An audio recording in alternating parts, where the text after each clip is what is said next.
Are you ready? Are you ready?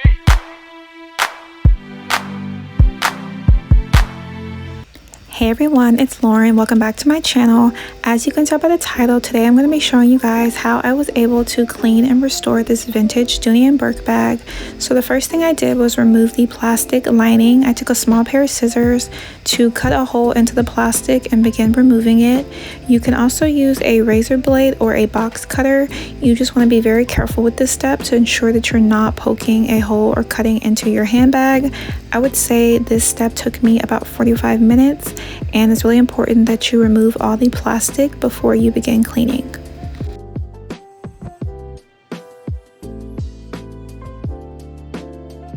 Once you have all the plastic removed, let's move into cleaning. So I filled up my sink with some hot water and I added in some dish soap as well as some baking soda. For this process, I'm using this carpet spot removing spray.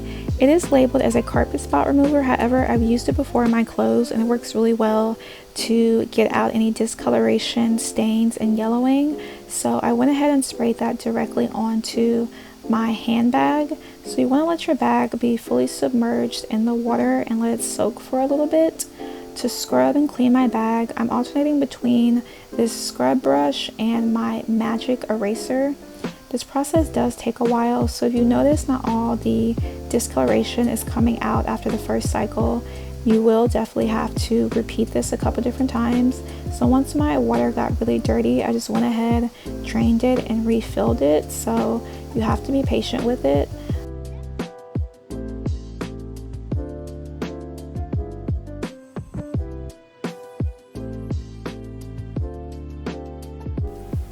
Once I was done cleaning and scrubbing my bag, I just set it outside in the sun to let it air dry, and this was the final result. I was very happy with it. It looks like a completely new bag and just brought it back to life. So definitely recommend you guys try out this technique, and thanks for watching. See you in my next video. Bye guys.